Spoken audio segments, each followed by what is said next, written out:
자비의 하나님 아버지, 지난 한 주간 돌봐주신 은혜에 감사합니다. 주님의 도움 없이 살 수 없음을 고백합니다. 그럼에도 불구하고 세상의 분노함 속에 하나님을 외면하고 내가 좋아하는 것, 나의 유익함 바라보고 살지는 않았는지 되돌아보게 하시고 주님의 말씀 앞에 우리의 빛낫을 일깨워 주옵소서. 주님의 도우심으로 저희의 삶 가운데 어루만져 주셔서 승리하며 살아가는 인생 되게 하여 주옵소서. 도우시는 하나님의 손길로 인하여 저희 또한 돕는 자가 되게 하시고 인도하며 외로운 삶 살게 하옵소서. 소망의 하나님 아버지, 이 세상 살아갈 때 이해할 수 없는 고난을 만나 어둡고 힘겨운 고난의 터널로 지나갈 때가 있습니다.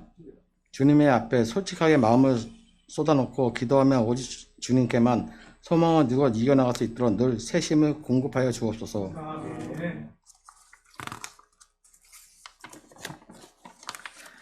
우리를 향하신 하나님의 선하신 뜻과 계획을 더 깊이 깨닫게 하시고 고난을 통과하여 우리를 더 온전하게 빚어가시는 하나님의 놀라운 은혜를 체험하게 하옵소서.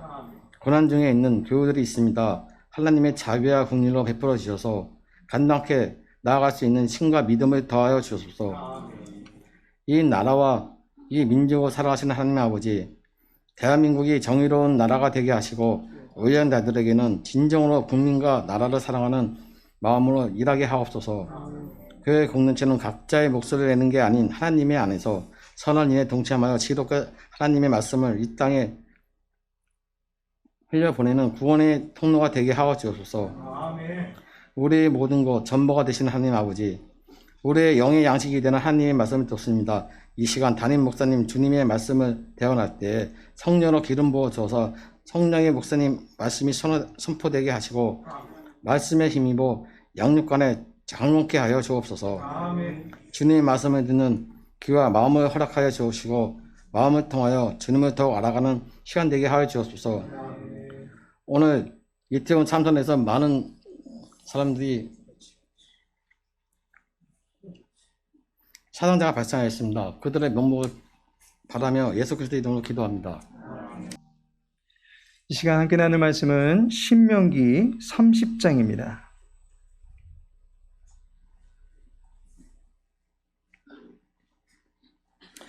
신명기 30장 6절에서 9절 10절 6절에서 9절 10절까지의 말씀 함께 읽도록 하겠습니다. 내 하나님 여호와께서 내 마음과 내 자손의 마음에 할례를 베푸사 너로 마음을 다하며 뜻을 다하여 내 하나님 여호와를 사랑하게 하사 너로 생명을 얻게 하실 것이며 내 하나님 여호와께서 내 적군과 너를 미워하고 핍박하던 자에게 이 모든 저주를 내리게 하시리니 너는 돌아와 다시 여호와의 말씀을 청종하고 내가 오늘 내게 명령하는 그 모든 명령을 행할 것이라. 내가 내 하나님 여호와의 말씀을 청종하여 이 율법책에 기록된 그의 명령과 규례를 지키고 내 마음을 다하며 뜻을 다하여 여호와 내 하나님께 돌아오면 내 하나님 여호와께서 내 손으로 하는 모든 일과 내 몸의 소생과 내 가축의 새끼와 내 토지 소산을 많게 하시고 내게 복을 주시되 곧 여호와께서 내 조상들을 기뻐하신 것과 같이 너를 다시 기뻐하사 내게 복을 주시리라. 아멘. 네, 오늘 이 시간에는 본문의 말씀 통해서 내 마음을 개혁하라, 내 마음을 개혁하라 라는 제목으로 말씀 전하고자 합니다. 오늘은 총회가 정한 종교개혁주일입니다. 1517년 루터는 성경대로 믿자라는 오직 성경이라고 하는 슬로건을 내걸고 성경적 교회로의 본 모습을 되찾자라는 개혁을 부르짖습니다. 비텐베르크 대학 교회의 정문에 95개의 카톨릭이 개혁해 나가야 할 내용들을 써붙여 놓았습니다. 이 개혁문이 유럽의 종교개혁의 불씨를 당기게 됩니다. 그날이 1517년 10월 31일이었습니다. 올해로 종교개혁 505주년을 맞이하게 됩니다. 종교개혁 기념주일은 교회로서는 성탄에 버금가는 최고의 명절과 같은 날입니다. 이제 우리들은 이 날을 명절과 같이 누리지만 교회의 개혁이 필요함을 절실하게 느꼈던 당시의 사람들에게는 명절이 아니라 개혁을 부르짖던 그 날이 도리어 자기의 명을 재촉하는 날이 되고 말았습니다. 초대 교부였던 터툴리안이 순교가 교회의 씨앗이라고 말했듯이 성경적 교회로의 개혁을 이루는 데 있어서 피 흘림이 없이 이루어지지 않았다라는 사실입니다. 오직 성경, 오직 믿음, 오직 은혜, 오직 그리스도, 오직 하나님께 영광이라고 하는 5개의 솔라 마인드로 교회의 털을 다지고 이 정신을 지켜내기 위해서 수많은 순교자들의 피 흘림이 있었습니다. 루터가 있던 독일에서는 물론이고 프랑스에서는 8차에 걸친 종교 전쟁이 벌어졌고 영국, 에스파냐, 네덜란드 등에서 피 흘림을 통해서 종교적 신념을 지켜내고자 하는 혈전이 계속되었습니다. 이 진리 때문에 많은 사람들이 이단으로 몰리기도 했고 고문을 받고 죽임을 당하기도 했습니다. 우리가 흔히 아는 명절이 주는 기쁨보다는 도리어 숙연해지는 시간을 맞이하게 되는 것이 종교 개혁주일입니다. 오늘날 우리의 교회를 가리켜서 개신교라고 말합니다. 이것은 카톨릭에서 빠져나온 하나의 또 다른 분파가 아니라 카톨릭과는 본질과 태생부터가 완전히 다른 새로운 공동체요, 새로운 피조물이다라는 입장을 분명히 해야만 할 것입니다. 카톨릭이 우리의 큰 집이 아니라, 우리는 카톨릭의 작은 집이 아니라 하나님께서 지으신 새로운 공동체, 새로운 피조물이다라는 의식을 분명히 해야만 하는 것입니다. 왜냐하면 죽은 것에서는 생명이 나올 수도 없고 성장할 수도 없기 때문입니다. 하나님께서는 중세의 어둠의 시기에 남은 자들을 통해서 교회의 발흥을 이루심으로써 완성된 공동체가 바로 개신교입니다. 카톨릭에서 떨어져 나온 것이 아니라 종교가 타락하고 성경의 진리가 가리워지던 시기에 하나님께서 개신교를 역사의 무대 위에 세워주셨다라고 하는 것으로 이해해야만 하는 것입니다. 교황도 신부도 결코 교회 위에 설 수가 없습니다. 오직 예수 그리스도만이 교회의 머리가 되셔서 그의 몸된 지체들을 예정하시고 택하셔서 불러주시고 백성 삼아주시고 구원 공동체가 될 수 있도록 하나님께서 역사에서 선물해 주신 것이 개신교회입니다. 이와 같이 하나님께서도 마음을 기울여 주시며 순교자의 피와 함께 건축하게 된 교회를 대할 때 이 시대의 성도들은 어떠한 자세로 교회를 대해야만 하겠습니까? 개신교라는 말 자체가 프로테스탄트, 곧 저항하다라는 의미를 가지고 있습니다. 성도는 영적인 부패함에 늘 저항하고 늘 거룩함으로 개혁해 나가야 되는 사명자다라는 사실을 잊지 말아야 할 것입니다. 많은 순교자들의 피가 하늘 제단에 뿌려지고 그 피의 값을 신원하시고자 이 땅에 교회를 선물해 주신 여호와 하나님의 뜻을 받들어서 우리도 비록 피를 뿌리는 순교까지는 아닐지라도 순교적인 자세로 우리의 마음을 찢고 마음에서부터 솟구쳐 오르는 거룩한 성결한 피를 뿌리고자 하는 자세로 이 날을 맞이했으면 좋겠습니다. 이 시간에는 본문의 말씀을 통해서 마음을 개혁해야 하는 우리의 자세에 대해서 말씀을 나누고자 합니다. 마음 지킴과 관련해서 보내는 10월의 마지막 주간입니다. 우리의 마음을 하나님께 내어 맡기고 마음의 모든 굳은 살들을 벗겨내고 다시금 오직 하나님의 영광을 위하여 우리의 삶을 개혁해 나가고자 다짐하는 저와 여러분 위에 하나님의 도우심과 거룩한 은혜가 넘쳐나게 되기를 예수님의 이름으로 축복합니다. 본문은 우리들에게 마음을 개혁하라 라는 것을 가르치고 있습니다. 1517년 10월 31일 루터는 종교개혁에 관한 구체적 사항을 95개조 반박문으로 내겁니다. 그 반박문에 제일 먼저 나오는 1조항이 우리들의 주님이시며 선생이신 예수 그리스도께서 회개하라고 말씀하셨는데 이는 신자들의 전생애가 참회가 되어야 한다는 것을 의미한다라고 말하고 있습니다. 루터가 종교개혁의 불씨를 당긴 발화점은 오직 믿음으로 정신입니다. 그리고 그가 붙였던 방반문의 제1문의 근거 구절로는 마태복음 4장 17절입니다. 이때부터 예수께서 비로소 전파하여 이르시되 회개하라 천국이 가까이 왔느니라 하시더라. 회개가 개혁입니다. 심리적인 개혁이고 의식의 개혁이고 삶으로의 개혁이 회개인 것입니다. 예수님께서 가장 먼저 선포하신 소식이 회개입니다. 그리고 예수님보다 먼저 와서 메시아의 길을 예비했던 세례 요한도 동일하게 회개를 전했습니다. 마태복음 3장 2절에 보니 회개하라 천국이 가까이 왔느니라 하였으니 세례 요한이 말합니다. 특히 세례 요한이 말한 회개는 자백으로서만의 예식이 아니라 삶으로까지의 고침이 일어나야 된다라고 하는 것을 부르짖었습니다. 그리하여 당시에 많은 무리들이 세례 요한에게 나와서는 우리가 무엇을 해야 됩니까? 라는 질문을 할 때에 책임 있고 실천적인 삶을 살라라고 가르쳤던 것입니다. 예를 들면 세리들을 향해서는 정한 세 외에는 받지 말라라고 가르쳤습니다.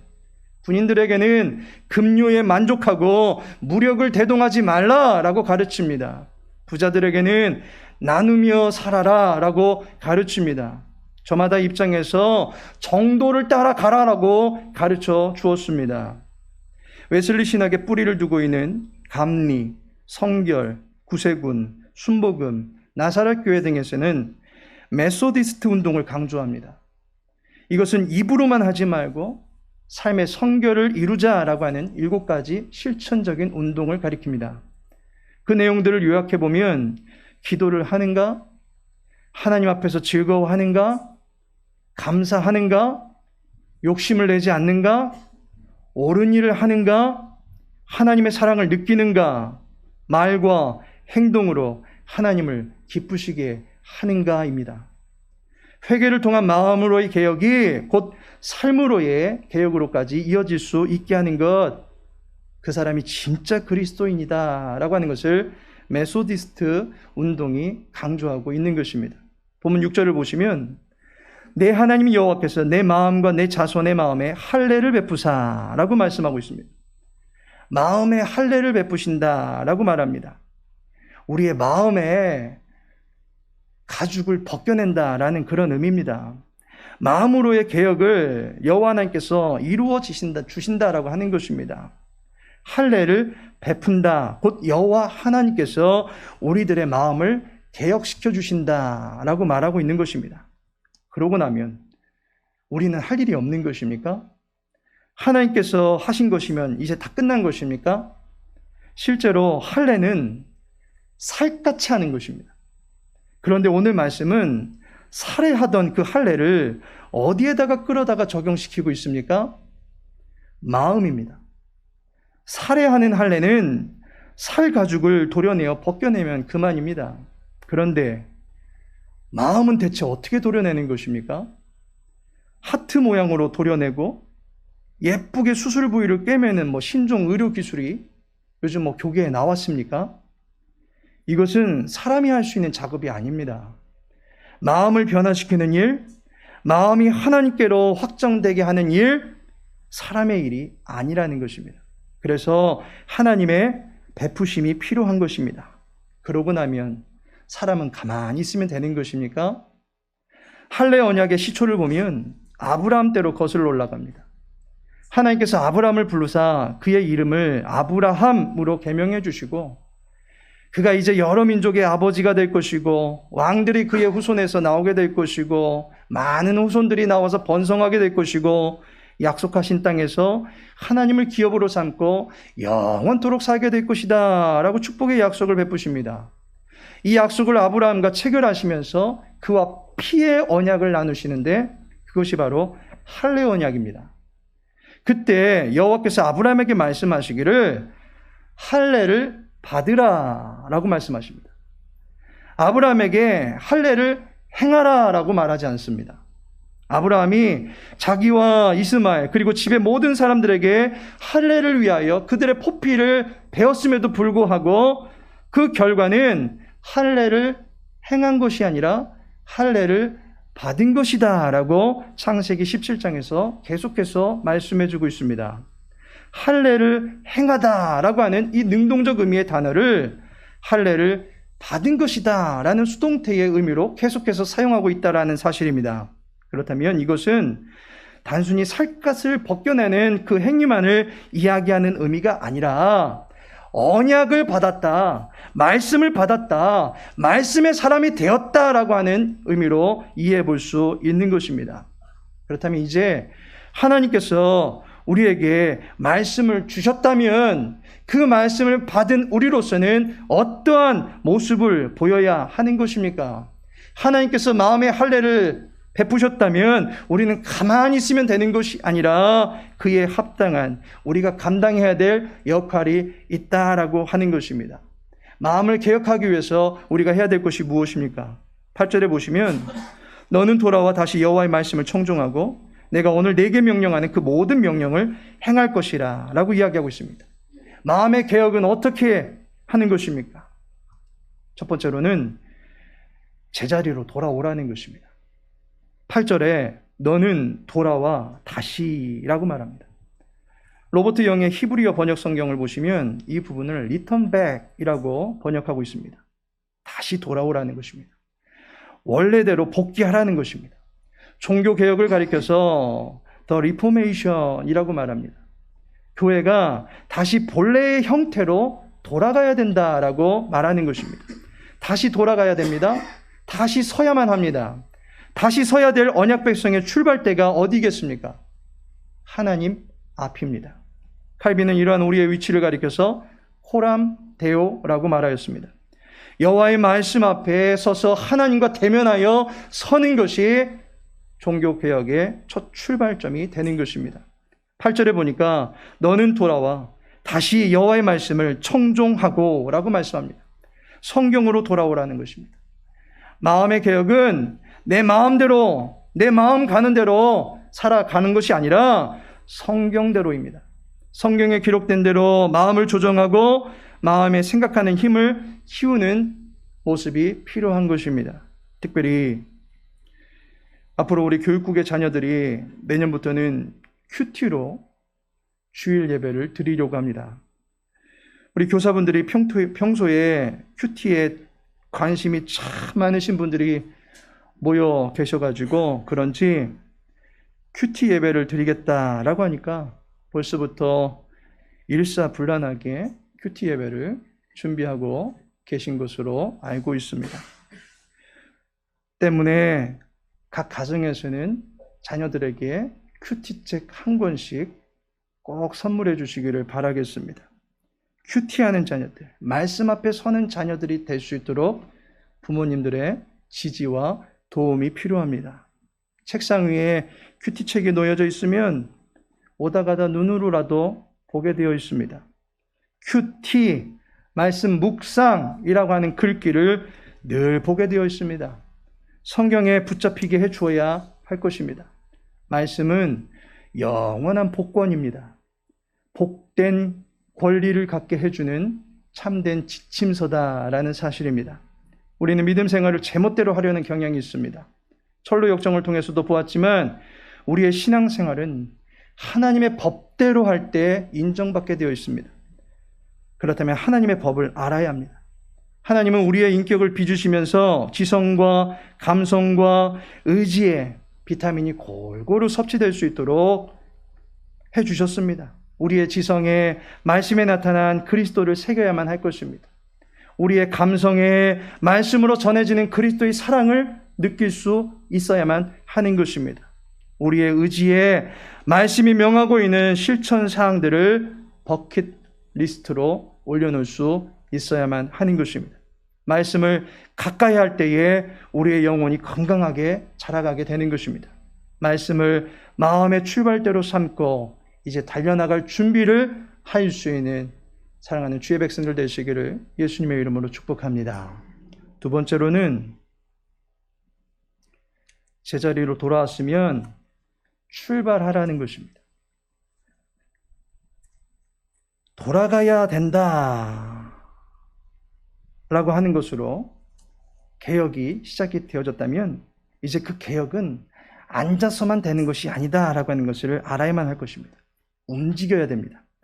회개하고 자복하고 울고 나면 철퍼덕 주저앉아 있으면 그만인 것이 아닙니다. 그 울음 주머니를 다시 취하지 아니하고 눈물바다가 되었던 그 자리를 이제 떠나야만 하는 것입니다. 현재 있었던 느슨하고 나태했던 안일했던 또한 잘못되었던 삶의 자리를 떠나서 말씀의 기운이 또한 말씀이 가리키는 방향으로 힘써 나아갈 수 있어야만 하는 것입니다. 8절은 말합니다. 내가 오늘 네게 명령하는 그 모든 명령을 행할 것이라 라고 말씀하고 있습니다. 마음의 개혁은 명령을 행함으로 이어지게 해야만 된다라고 하는 것입니다. 2001년 세계 육상 선수권 대회 여자 100m에 출전한 우크라이나의 핀투세비치 선수를 혹시 기억하십니까?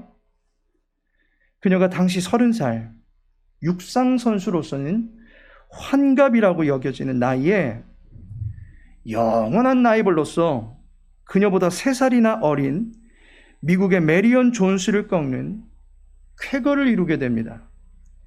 영원한 2인자였던 그녀가 47개 대회의 연속 우승을 차지하며 상승세를 지켜오던 존스를 꺾을 수 있었던 가장 큰 이유가 무엇이었는가?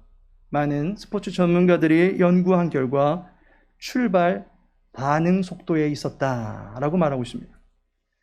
출발 신호 후에 존스보다 0.03초 빠르게 출발했던 이 핀투세비치 선수가 그 차이를 그대로 유지하면서 결승선에 통과하게 되었다는 것입니다. 출발 속도 0.03초가 그녀를 세계 정상의 자리에 오르게 해준 비결이 되었습니다. 말씀을 들으면 우리는 그렇구나 이해하고 깨닫게 됩니다. 그래서 말씀을 잘 합니다.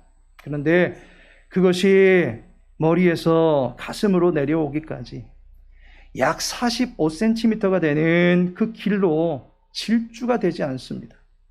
하지만 말씀의 교훈을 바로 실천에 옮기고자 하는 반응 속도가 아주 신속하게 이루어질 때 그 인생에는 값진 결과가 나타나게 되는 것입니다. 원래의 자리에 섰으면 그 자리에서 보여주신 길로, 불러주신 길로 내달리고자 하는 삶으로의 개혁이 우리의 마음을 개혁하는 평생의 작업이 되어야만 하는 것입니다. 이 작업에 함께 발맞춰 나갈 수 있는 믿음의 동역자들 되시기를 예수님의 이름으로 축복합니다.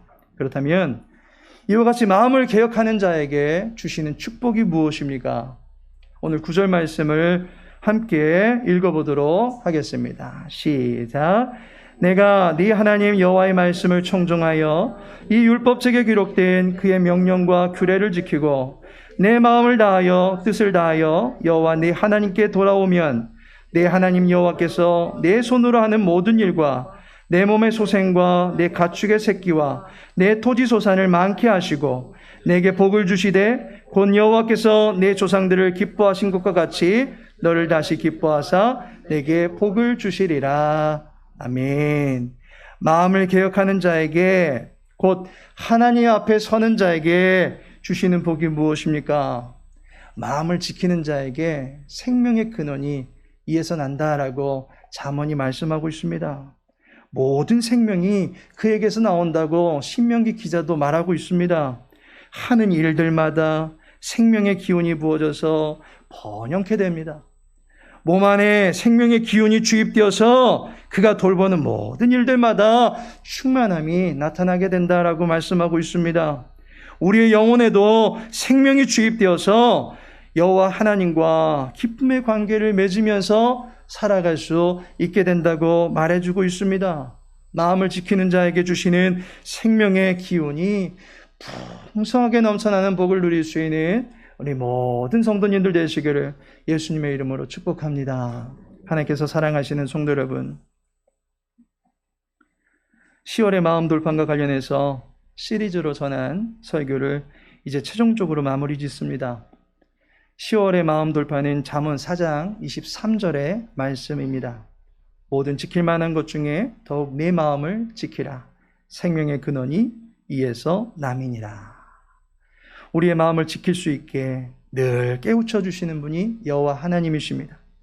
그 하나님의 알람을 듣고 그 자리에서 일어나서 말씀의 분부대로 쫓아나가는 모든 이들과 오늘 이 자리에서 그렇게 살아가기로 결단하고 다짐하시는 모든 성도님들에게 하나님께서 예비하신 신령한 복들이 충만하게 넘쳐나게 되기를 예수님의 이름으로 축복합니다. 이 시간 말씀 기억하면서 함께 기도하기를 소망합니다. 주의 교회가 또 이 땅의 모든 교회들이 말씀의 터 위에 건강하게 세워지고 날마다 개혁되어져 나갈 수 있는 교회들 되게 하여 주옵소서. 기도하시고 우리의 마음을 개혁하되 말씀 앞에 서게 하시고 순종을 결단하며 삶으로의 개혁까지 이루어질 수 있는 우리의 삶이 되어지게 해달라고, 마지막으로 10월의 말씀이 우리의 평생의 말씀이 되는 줄로 믿습니다.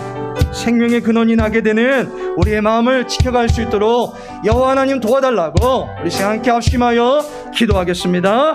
아버지 하나님, 사랑하는 주의 백성들, 아버지께서 귀히 여겨주시옵시고 사랑하여 주시옵시고 주의 몸된 교회 공동체가 되어서 함께 발맞춰 나갈 수 있는 선한 동역자들 되게 하여 주시니 감사를 드립니다. 아버지 하나님이여, 우리에게 말씀하여 주시옵시고 그 말씀 앞에 우리가 열린 마음을 가지고 난 믿음을 가지고 온전히 반응할 수 있도록 도와주시옵시고 하나님의 붙들어 주신과 이끌어 주신과 도우심에 힘입어서 모든 삶을 영해 나갈 때마다 먹든지 마시든지 다 하나님의 영광을 위하여 나갈 수 있는 주의 백성을 되어줄 수 있도록 주여 도와주시옵소서. 우리의 마음을 약하게 만드는 그런 일들이 있습니까? 우리의 마음을 상하게 만드는 그런 일들이 있습니까? 하나님, 우리의 방패가 되어주옵소서. 우리의 힘과 능력이 되어주옵소서. 주님은 우리의 산성이 되어주신 줄로 믿습니다. 우리의 평생의 동행자가 되어주시고 우리의 평생도로 이끌어주실 우리의 지휘장관이 되어주신 줄로 믿습니다. 아버지 하나님, 우리의 마음을 지켜나갈 수 있도록 도와주시옵시고 하나님 앞에 설 때마다 깨끗게 하여 주시옵시고 생명을 불어넣어 주시옵시고 그런 마음에 우리 모든 계획들이 이제 만인들을 살리는 유익한 계획들이 되어지게 하시고 우리들 모든 헌신들이 하나님의 도우신 가운데 많은 열매들 맺어 나갈 수 있는 아름다운 셈이 되어줄 수 있도록 도와주시옵시고 우리의 숙사람이 예수 그리스도의 말씀으로 말미암아 주님을 더욱더 닮아나가는 일에 힘쓸 수 있도록 주여 도와주시옵소서. 아버지 하나님이여, 주의 교회를 주의 뜻 위에 세워주옵소서. 이 땅의 모든 교회들 세상 가운데 조롱거리가 되어지지 않게 해주옵소서. 비판거리가 되어지지 않게 해주옵소서. 날마다 주의 말씀에 우리 자신을 내비치며 날마다 개혁해 나갈 때마다 우리를 깨끗게 하시고 당당하게 세워주시고 그 뿔을 높여주시는 여호와 하나님을 논하며 찬양할 수 있는 모든 교회들 되어줄 수 있도록 주여 도와주시옵시고 이 교회 공동체를 이루는 우주적 교회의 모든 성도들을 주님 사랑하여 주시옵소서. 늘 하나님과 동행을 살아갈 때마다 그 삶 가운데 참미 제사가 넘쳐날 수 있도록 은혜 베풀어 주시옵소서. 모든 주께 부탁합니다. 우리를 믿음의 반석 위에 세우시고 구원의 기쁨과 영생의 능력과 소망을 가지고 살아가게 하신 하나님, 참으로 감사를 드립니다. 종교개혁주의를 맞이하여 우리의 마음의 성전을 여호와 앞에 내어드립니다. 하나님, 우리의 마음을 깨끗게 하여 주시옵소서. 말씀으로 충만하게 하여 주시옵소서. 우리를 사랑해 주시는 하나님과 영원토록 동행하는 주의 백성을 되게 하여 주시옵시고 그 하나님으로 말미암아 우리의 입술에서는 오직 믿음을 외치며 우리의 삶으로는 오직 하나님의 영광만을 드러내며 살아갈 수 있도록 은혜 베풀어 주시옵소서. 그간의 주의 교회에 반주로 수고하신 우리 곽금아 집사님, 이제 또 새로운 임지를 정해서 하나님의 영광 나타내기를 소망하오니 사랑하는 여정의 모든 앞길 가운데 주여 동행하여 주시옵시고 오직 하나님의 영광 위에 살아갈 수 있도록 도와주시옵소서. 주의 교회에 많은 환우분들이 있습니다. 아버지 하나님, 주의 교회가 눈물 흘리고 있습니다.